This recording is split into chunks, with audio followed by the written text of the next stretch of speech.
ప్రశాంత్ కిషోర్ తుస్సుమనిపిస్తున్నాడు. Prashant Kishore utter flop show. Prashant Kishor అంటే మీకందరికీ తెలిసిందే, చక్రం తిప్పుతాడు, వెనకాలుండి అన్ని రాష్ట్రాల్లో వెళ్ళి అందరినీ గెలిపించుకొస్తాడు. ప్రశాంత్ కిషోర్ వేసే స్ట్రాటజీలతో అందరూ ముఖ్యమంత్రులు అవుతారు, లేదా ఏకంగా రాష్ట్రాల దేశ భవిష్యత్తును రాజకీయాల్ని ఆయన స్ట్రాటజీలతో మారుస్తాడని ఇప్పటివరకు పేరుంది. కానీ అదే ప్రశాంత్ కిషోర్ తన దాకా వస్తే అట్టర్ ఫ్లాప్ అవుతున్నాడు. ఎగ్జాక్ట్లీ బీహార్ ఎన్నికలకు సంబంధించిన అప్డేట్ చూస్తున్నాం.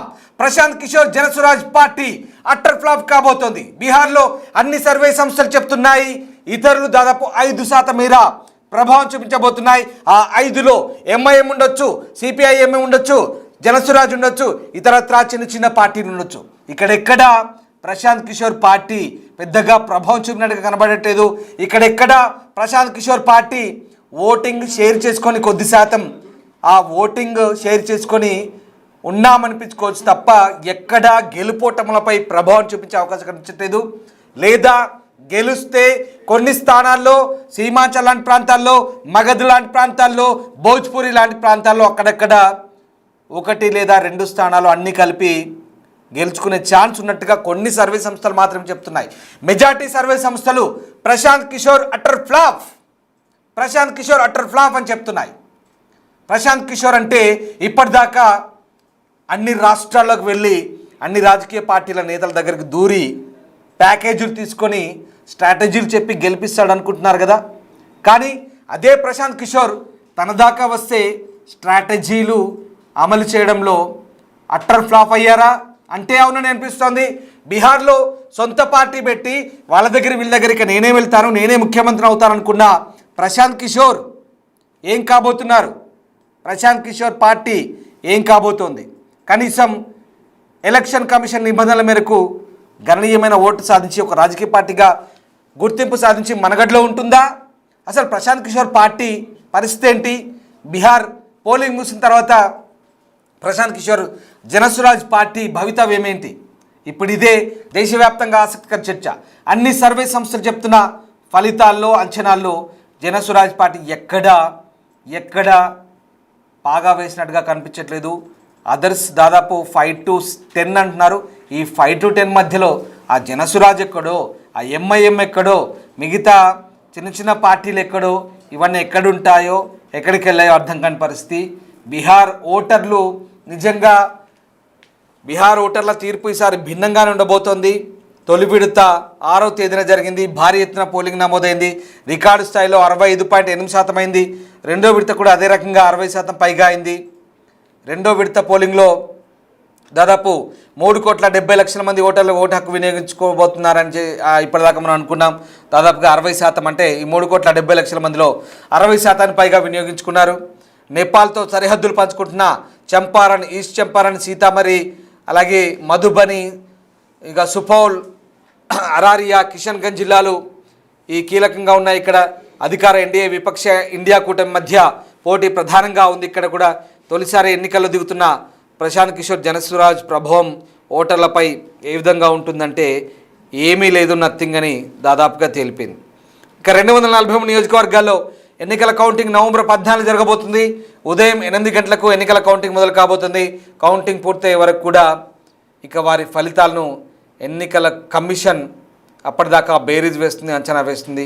ఎలా ఉండబోతుంది బీహార్ నాడి, బీహార్ ప్రజలు ఏం చెప్పబోతున్నారనేది మాత్రం ఆసక్తికరంగా మారుతుంది. దాదాపుగా మహాగఠబంధన్ ఓడిపోతుందని అభిప్రాయ సేకరణలు అంచనా వేస్తున్నాయి.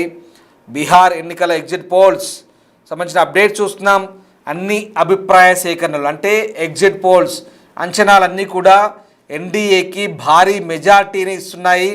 తేజస్వి నేతృత్వంలోని మహాగఠబంధన్కు ఎదురుదెబ్బను ఎదుర్కొంటున్నట్టుగా అన్ని అంచనాలు ప్రస్తుతానికైతే వాళ్ళ అంచనాలను బహిర్గతం చేస్తున్నాయి. ప్రస్తుతానికి బీహార్లో ఈ అంచనాల మధ్య రాజకీయ పరిణామాలు కూడా వేగంగా మారే అవకాశం కనిపిస్తుంది. బీహార్ అసెంబ్లీ ఎన్నికలకు సంబంధించినటువంటి ఎగ్జిట్ పోల్స్ ప్రస్తుతం మనం చూస్తూ ఉన్నాం. ఇక నవంబర్ 14న పూర్తిస్థాయి భవితవ్యం తేలబోతోంది. బీహార్ ఎన్నికలు ముగిశాయి. అందరి దృష్టి ఇప్పుడు ఫలితాలపైనే ఉంది. భారత ఎన్నికల సంఘం ఈ ఫలితాలకు సంబంధించి ఓట్ల లెక్కింపు సంబంధించి ఎప్పటికప్పుడు అధికారులతో సమీక్షిస్తూ పూర్తిస్థాయి ఏర్పాటు చేస్తోంది. బీహార్ ఎన్నికల రెండవ దశ ఇవాళ 20 జిల్లాల్లో 120 నియోజకవర్గాల్లో పూర్తయింది. గయా, నవాడా, జముయి, బాగల్పూర్, పూర్నియా ఇలాంటి కీలక స్థానాలున్నాయి. అందరూ తుది ప్రయత్నాలు చేశారు, ముమ్మరంగా చేశారు, పూర్తి స్థాయిలో తమ ఎఫర్ట్స్ పెట్టారు. ఇక ఈ సెంటిమెంటు, ఓటర్ల సెంటిమెంటు, ఈ సర్వేలు ఏ రకంగా రిఫ్లెక్ట్ చేస్తాయి.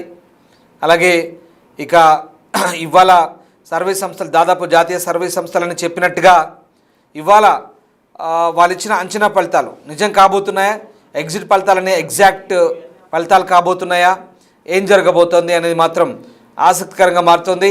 నవంబర్ 14న ఓట్ల లెక్కింపు ఉండబోతోంది.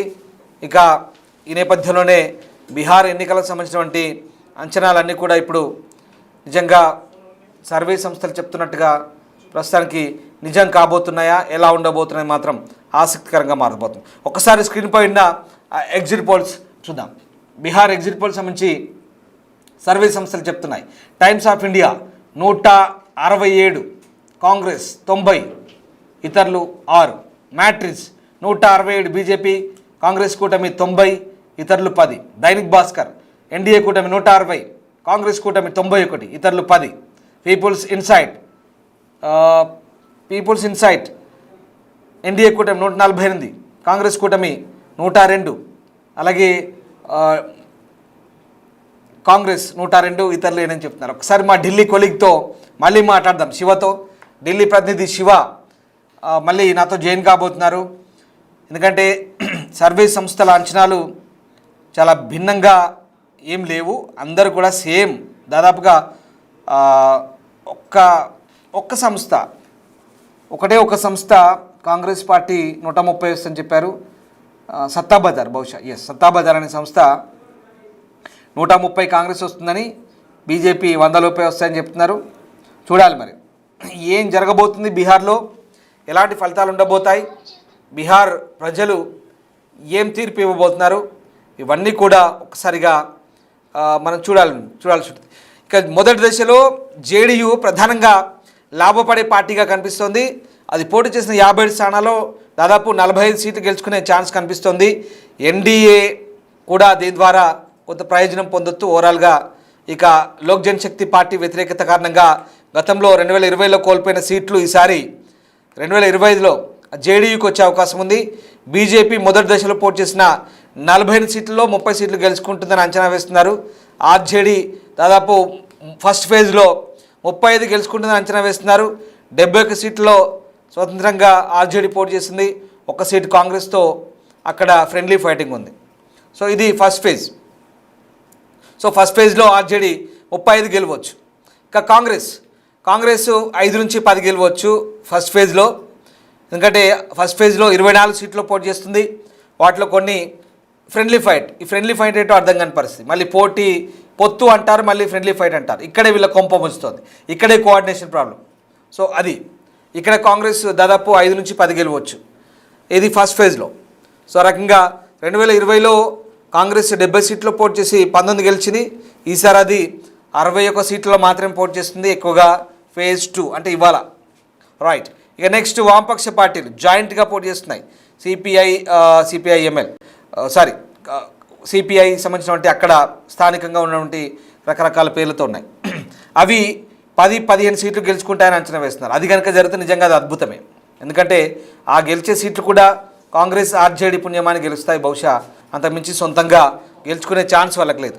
ఇక బీహార్ ఎగ్జిట్ పోల్ సంబంధించి ఆయా నేతలు స్పందిస్తున్నారు. ఇప్పటికే మార్పు వస్తుంది, ఈసారి ఖచ్చితంగా మార్పు ఉండబోతుందంటూ చాలామంది అంచనా వేశారు. ఎందుకంటే నితీష్ కుమార్ను ఈసారి ప్రజలు పక్కన పెడతారన్నారు.